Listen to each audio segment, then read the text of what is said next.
पीछे क्या कारण? नौ नवरात्रि कल ही पूर्ण हुए हैं। भगवती देवी दुर्गा ने नौ नवरात्रि के बाद में जो महिषासुर राक्षस था उसका वध किया और विजय प्राप्त की, इसलिए इसे विजयदशमी के रूप में मनाया जाता है। अगर मर्यादा पुरुषोत्तम भगवान श्री रामचंद्र जी के प्रसंग में देखें तो उन्होंने इस दिन अत्याचारी या बुराई का प्रतीक अहंकारी रावण का वध किया था। अगर महाभारत के मत के अनुसार देखें तो इस दिन शस्त्र पूजा की जाती है।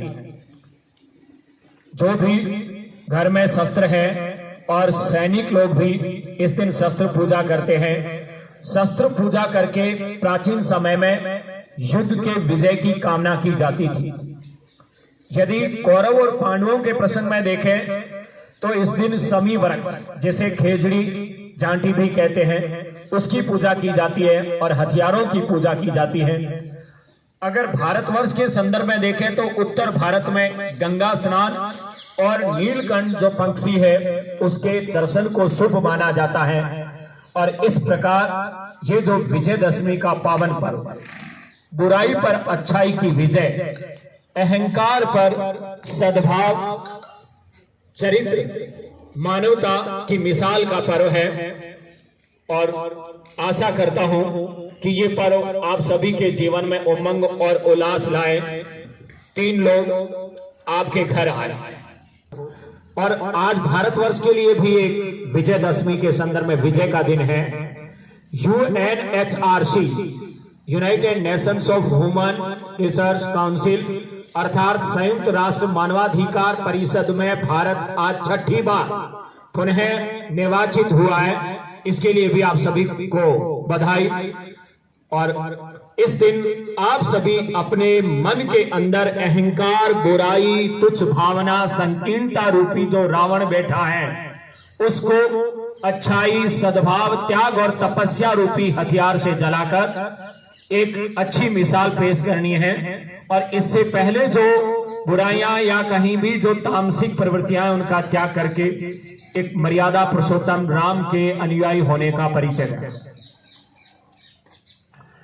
दूसरा, आज अगर देखा जाए विद्यार्थी दिवस,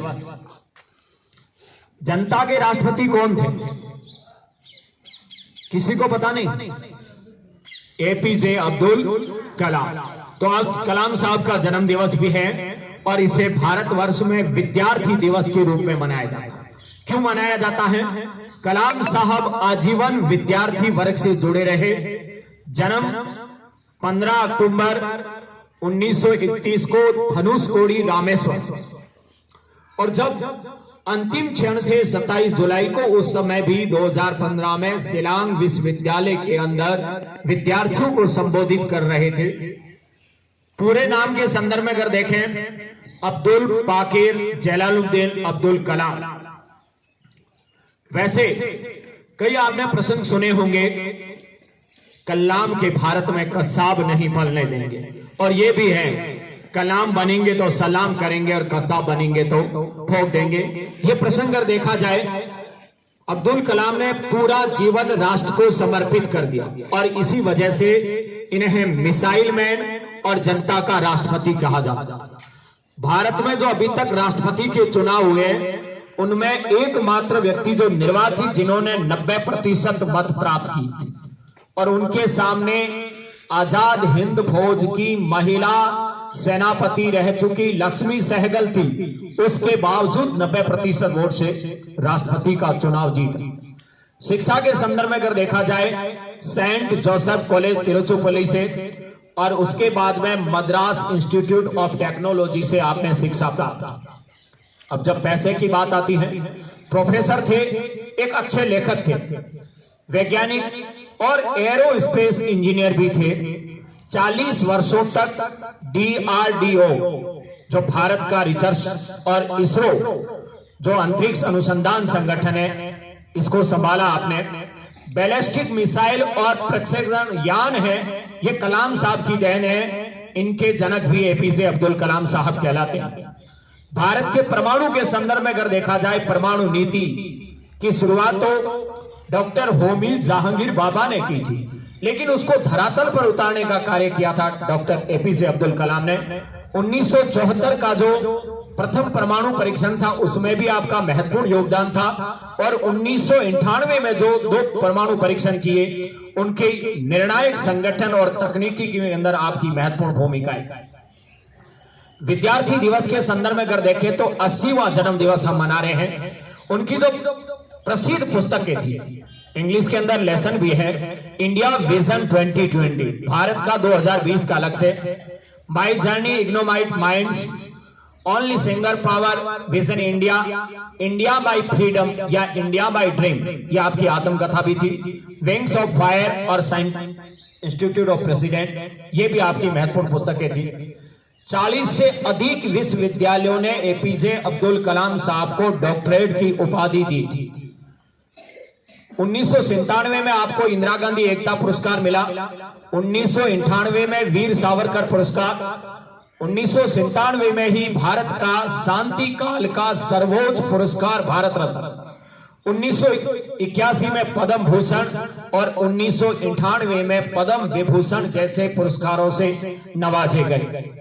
पारिवारिक परिचय के संदर्भ में देखें तो माता आसिया मां और पिता जैनबुद्दीन की 6 संतानों में से एक। शिक्षक के संदर्भ में देखें तो अय्यादुर्रे सोलोमन, जिन्होंने आपको प्रेरित किया, और रामेश्वर की गलियों में अखबार बेचकर जीवन की शुरुआत करने वाली इस महान शख्सियत ने राष्ट्र को न केवल शिखर पर पहुंचाया बल्कि विश्व में राष्ट्र का परचम लहराया। प्रथम अगर नौकरी का संदर्भ देखें तो 1958 में उन्होंने शुरू की थी और उस समय मात्र 250 रुपए वेतन था। इसके अलावा अगर इनका अल्ट्रासोनिक लक्ष्य भेदी विमानों की डिजाइन की बात करें या फिर हॉवरक्राफ्ट है जो बनाया उसको नंदी नाम दिया, या इसरो के अंदर जो इसरो के संस्थापकों में से थे विक्रम साराभाई का जो साक्षात्कार आज भी विभिन्न अवसरों पर जब देखा जाता है बेहद ही गंभीर और चिंतनीय है। रॉकेट इंजीनियर के संदर्भ में अगर देखें, थुम्बा जो केरल के अंदर है जहां से रॉकेट लॉन्च किया जाता है, और आपके सम्मान के लिए उड़ीसा के अंदर जो व्हीलर द्वीप थी उसका भी वर्तमान में नया नाम है एपीजे अब्दुल कलाम द्वीप। नासा जो अमेरिका का अंतरिक्ष संगठन है बहुत बड़ा, उसके अंदर भी 1963 में आपने भारत की तरफ से प्रतिनिधित्व किया, और नाइक अपाचे नाम का जो पहला रॉकेट है वो भी आपके मार्गदर्शन में छोड़ा गया। एसएलवी जिसे सैटेलाइट लॉन्च व्हीकल कहते हैं, इसके संदर्भ में भी कलाम साहब का महत्वपूर्ण योगदान था। अब इनकी जो मिसाइल है प्रमुख थोड़ी याद रखना, त्रिशूल जो जमीन से जमीन पर वार करने 1985 में लॉन्च की गई, आकाश जमीन से हवा में, नाग टैंक रोधी मिसाइल है, अग्नि टेक्सास है, और पृथ्वी विमान हेलीकॉप्टरों के खिलाफ, और ब्रो से सुपरसोनिक क्रूजिंग जो समुद्र से हवा में। इस प्रकार आजीवन कलाम साहब ने राष्ट्र के प्रति समर्पण। हम सभी आज उनकी जन्म जयंती पर कृतज्ञ राष्ट्र एक बार पुनः भावभीनी श्रद्धांजलि देता है, और आशा करता हूं कि आप कलाम साहब के जीवन पर चिन्हों पर चलते हुए इस राष्ट्र को असीम ऊंचाइयां प्रदान करेंगे। जय हिंद, जय भारत।